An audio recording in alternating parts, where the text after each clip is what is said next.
Hello, my name is Jeppe Tingbjerg. I am the founder and CEO of the International Massage Association.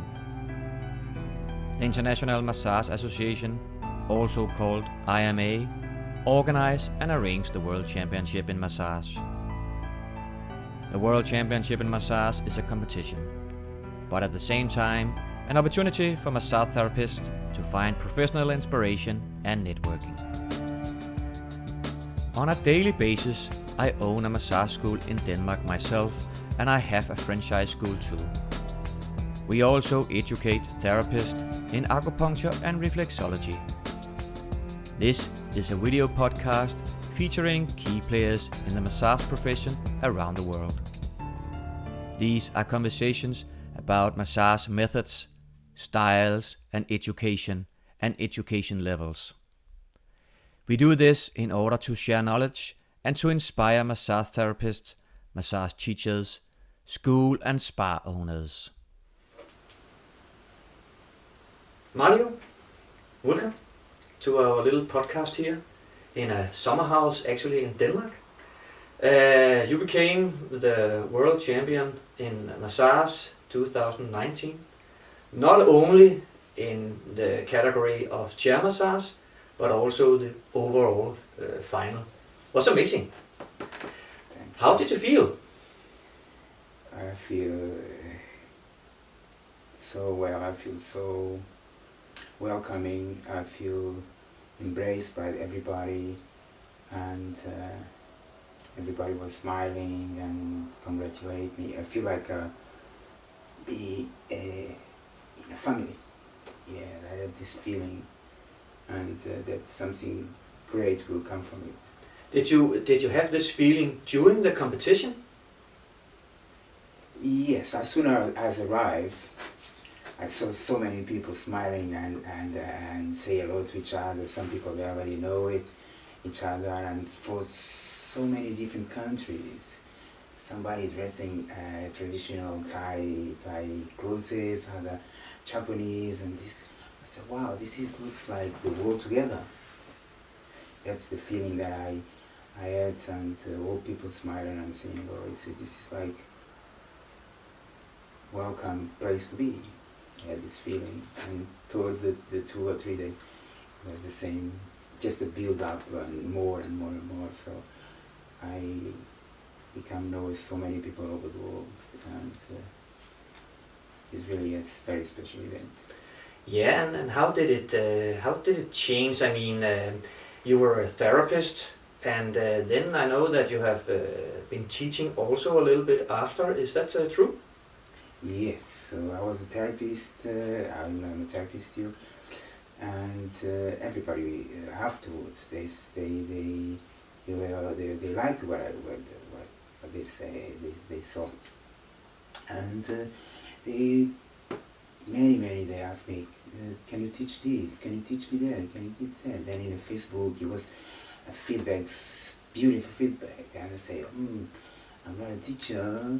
What I'm going to do? But it was like a force that drive me to teach, and I started to build up some confidence, and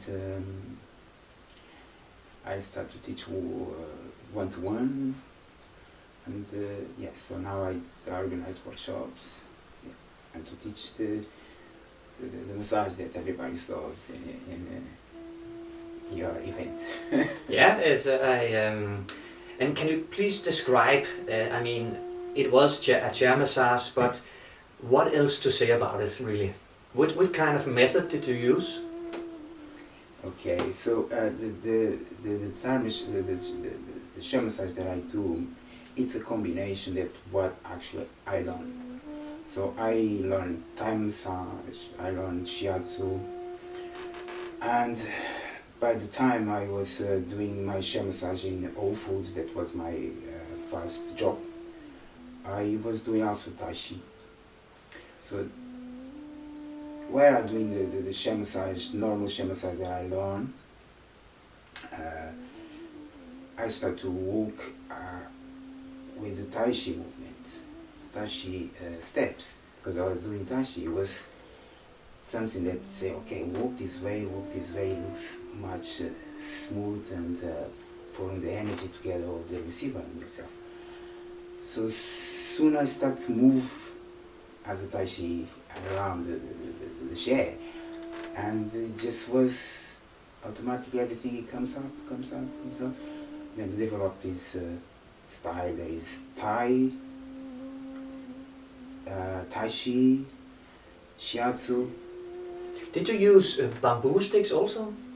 Yes, I use bamboo sticks because I love Thai massage, I love Thai culture, and I dedicate some of my chair massage to Thai culture and Thai style, using bamboo. Yes, using bamboo. Yeah, I remember, and I think you talked about the Tai Chi movements and the transitions from one grip to another was not only beautiful but also effective for the receiver. This is something the judges said afterwards. What else can you tell? Do you also do the stretching and so on during the chair massage? Yes, so the stretch that I do also, they all have to be in line with the Tai Chi and the energy that this flow is brought to the massage. So everything is very smooth and the stretch very slow, like movements of yoga when you go from one to another, very slow and breathing. So there are no sudden movements. It's everything, even the stretch, they are very smooth. So the stretch are based on shiatsu stretch, Thai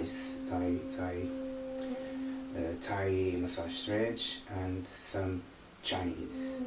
So it's like my chair massage. It's like I go Tai Chi Ki. So Tai come from Tai Chi from shiatsu, and Ki from inner force energy, that is Japanese house. So it's like a combination of three nations. It's China, Thailand, and Japan. Yeah, you are very inspired of the Eastern culture and the treatments. I'm thinking about if you look at Western, I mean, what are you trying? Are you trying to tonify people, or do you try to relax them? Or is it both? Yes, it is both. It's because it needs relaxation to tonify. People needs to feel relaxed, to trust, to the touch. Do you are you thinking about blocked energy in the meridians, or is it like that that you try to make a better flow? Yes, it's part of also the massage. There is this stretch, relax, and then the meridian itself relax, and it shows up, and then we can find the blockage and try to help the receiver to block itself, these meridians. So it's really a complex and massage that he works superficial and very deep in Thai style, Japanese, and Tai Chi, that is very important. Yeah. And now you have begun teaching. Can you tell us a little bit about what can you offer? What kind of classes do you offer? Is it workshops? Is it weekend courses? What to expect? Yes, so the Tai Chi Ki,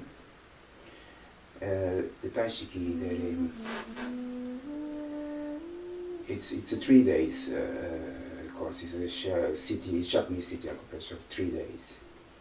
So when you learn the tsubus are in Western we call pressure points. In Japanese they are tsubus. So when you learn the tsubus areas, you learn how to treat the tsubus, and the Thai style also included, and the way you walk in tashi is not the most important, because you can walk slowly without interfere energy. You don't need to use this really the steps there. Use if you can't do it. It's always ways. Most important is the treatment of the blockage of energy and injuries. And yes, so it's 3 days course. So you can be able to deliver good treatments after these 3 days of Japanese situation. Will it be an advantage that you are a massage therapist before you take your class? Yeah. It is for an advanced class. Yes, let's say yes.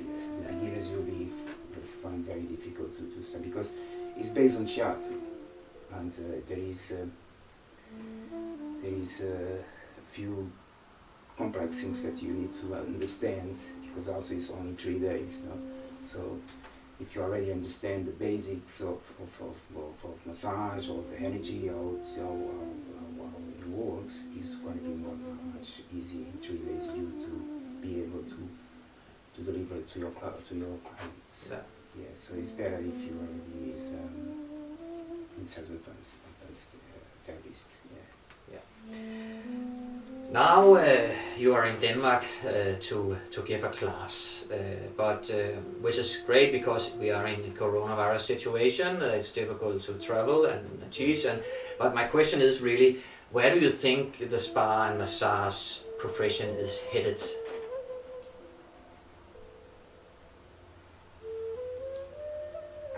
I have the feeling that it's a great things still here to come.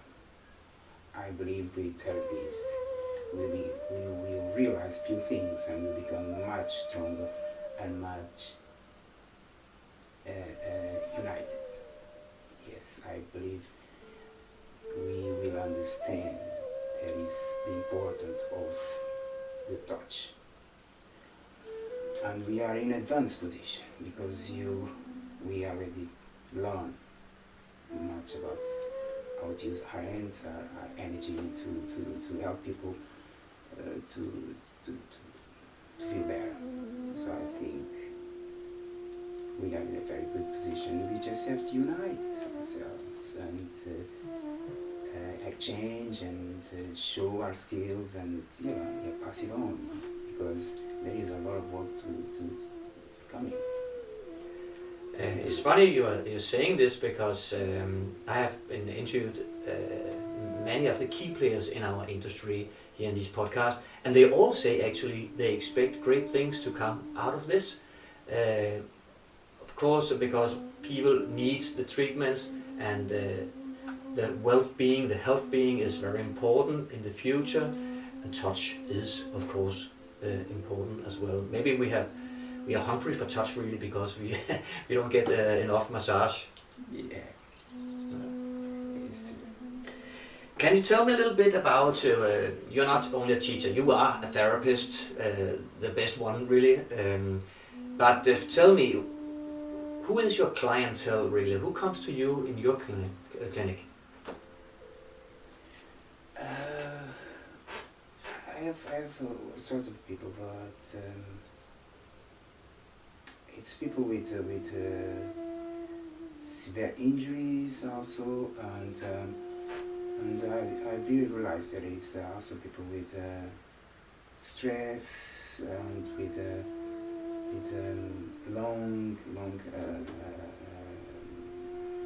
mental problems or pain, emotional pain.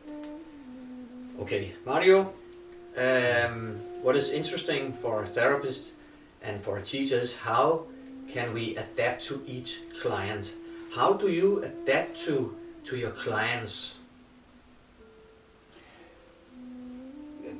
The adaptation to the client, sometimes the clients say, oh, I would like to have a session of shiatsu.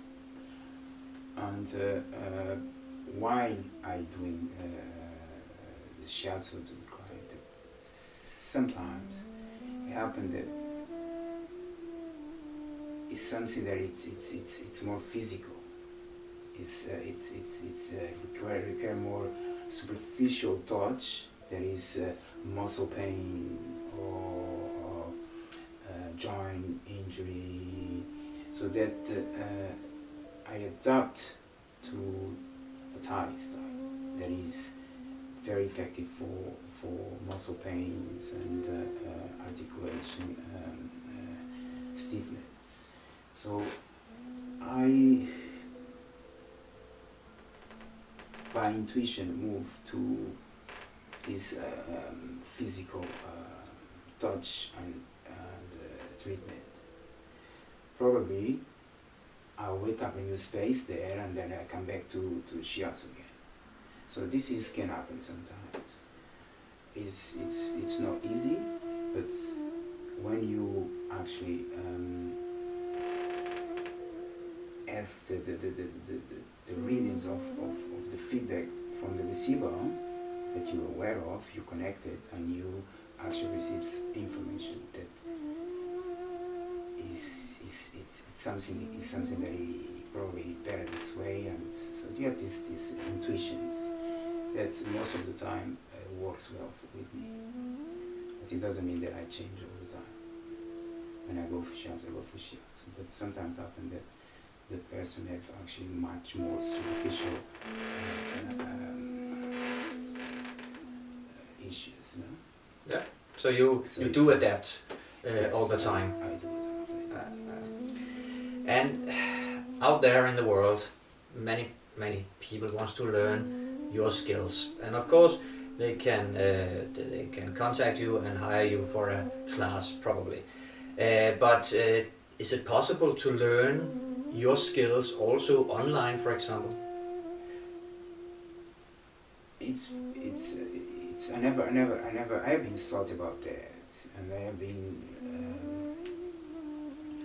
reflect how difficult it is.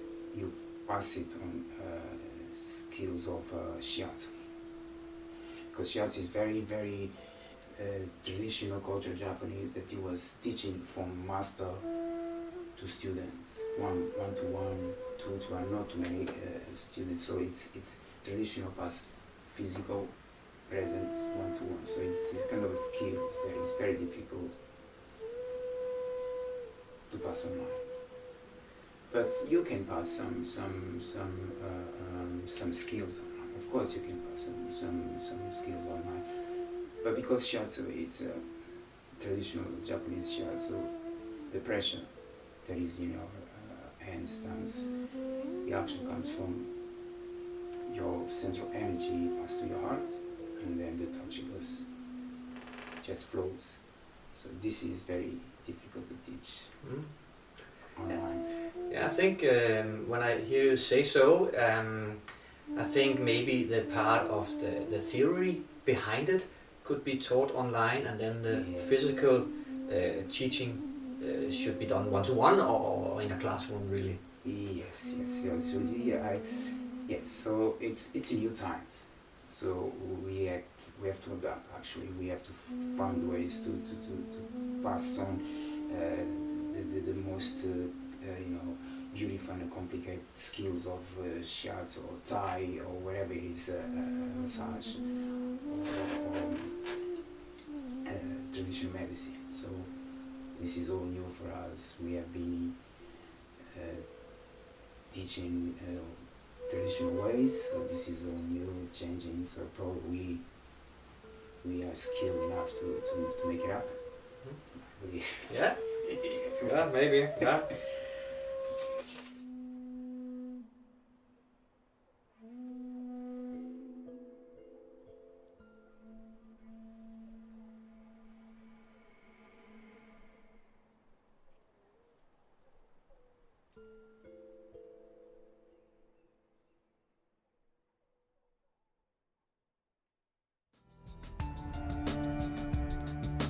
There are many reasons why to participate at the World Championship in Massage.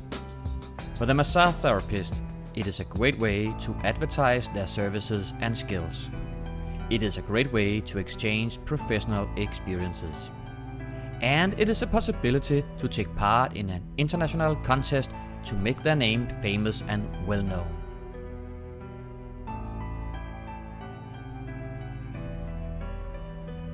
For the massage teachers, It is a possibility to connect with massage school owners, and possibility to find inspirations from other teachers, as well as it is a possibility to make massage therapists aware of their classes. The same goes for massage school owners. It is a possibility to announce their schools on the international professional level, and to exchange experiences with other school owners. For the spa centers and beauty clinics, the World Championship in Massage is an effective advertised possibility, but also a possibility for professional experience exchange. And let us not forget the opportunity to find and headhunt the greatest massage therapist in the world, or the possibility to promote their company name worldwide. For the sponsors and the massage equipment suppliers, it is a great way to advertise their services and products to an international and worldwide clientele and customers. For the national massage associations, it is a possibility to announce themselves on the international professional level, and an opportunity to exchange knowledge and professional experiences with other national associations.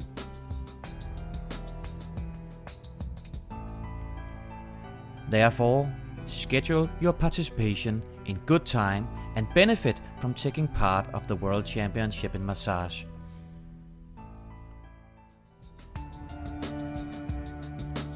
Thank you for listening. Please help the International Massage Association to inspire therapists, teachers, school and spa owners, and equipment suppliers by sharing this podcast. Please also invite the same people to follow us on Instagram, Facebook, and Twitter.